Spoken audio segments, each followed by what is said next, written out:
Assalamualaikum warahmatullahi wabarakatuh. Ketemu lagi dengan saya Subel Arifin di channel Arif Pangaro. Salam berbagi, salam Pangaro.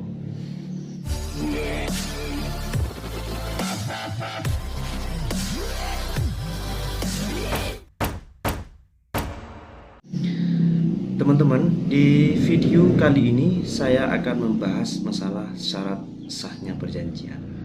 Sebelum saya menjelaskan lebih jauh terkait dengan syarat sahnya perjanjian, ada hal penting yang perlu diingat bahwa dalam pasal 1338 dijelaskan perjanjian yang mengikat itu hanyalah perjanjian yang sah.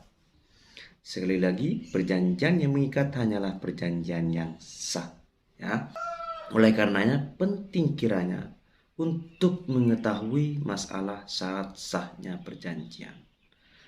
Nah, syarat sahnya perjanjian diatur dalam pasal 1320 Kitab Undang-Undang Hukum Perdata. Syarat yang pertama adalah sama-sama sepakat.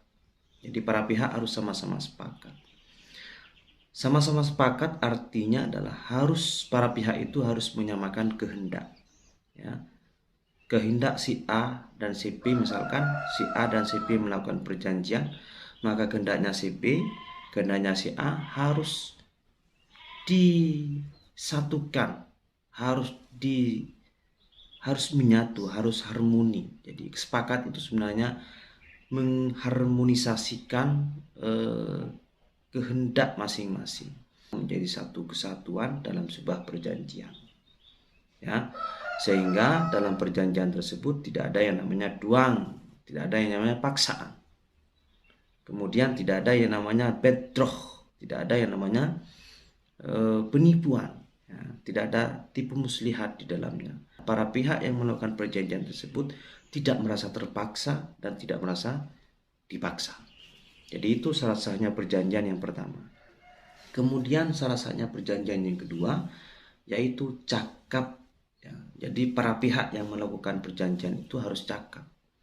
Cakap dalam arti satu, dia tidak di bawah umur. Jadi orang yang di bawah umur, anak-anak yang masih di bawah umur, dia melakukan perjanjian, maka perjanjiannya tidak sah menurut hukum. Dan itu dapat dibatalkan.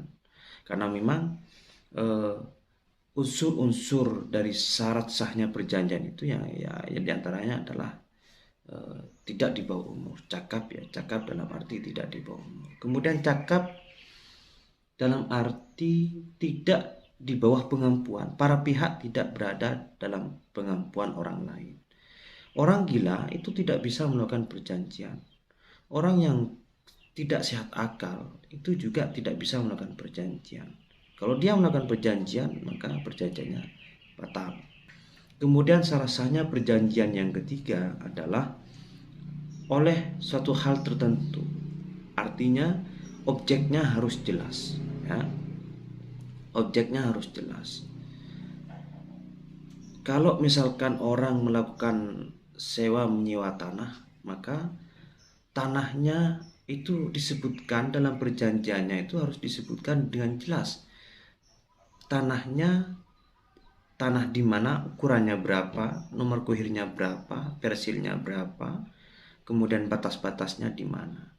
Ya, itu harus dijelaskan secara terperinci. Orang yang melakukan perjanjian sewa menyewa mobil misalkan, jadi mobilnya harus jelas mereknya merek mobil apa, kemudian warna mobilnya apa, kemudian nopolnya nopol berapa. Jadi harus jelas, objeknya harus jelas, objek yang diperjanjikan itu harus jelas. Ya. Kemudian syarat sahnya perjanjian yang terakhir, yaitu yang keempat, ya, oleh kausa yang halal, oleh sebab yang halal. Jadi yang diperjanjikan itu hal-hal yang dibolehkan menurut undang-undang. Jadi para pihak itu tidak boleh melakukan perjanjian yang dilarang oleh undang-undang. Misalkan contoh, orang yang melakukan perjanjian jual beli miras misalkan. orang yang melakukan perjanjian prostitusi. Jadi prostitusi dan miras itu kan hal-hal yang dilarang oleh undang-undang. Oleh karenanya, jika ada perjanjian yang diperjanjikan itu adalah hal-hal yang dilarang oleh undang-undang, maka itu tidak sah. Nah, salah satunya perjanjian yang empat tadi, ya. Yang pertama adalah sepakat, kemudian yang kedua adalah cakap. Ini adalah disebut dengan syarat subjektif, ya. Kenapa disebut dengan syarat subjektif? Karena memang identik dengan subjek hukumnya, ya.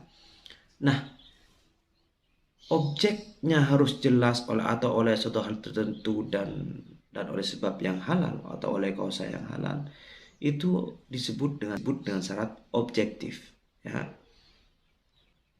Nah, dapat disimpulkan bahwa perjanjian yang mengikat itu hanyalah perjanjian yang sah, dan syarat sahnya perjanjian itu ada 4. Yang pertama adalah sama-sama sepakat para pihaknya, kemudian yang kedua sama-sama cakap para pihaknya, ya.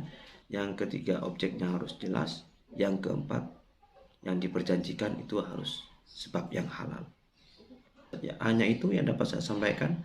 Akhirnya, Assalamualaikum warahmatullahi wabarakatuh. Salam Pangaru.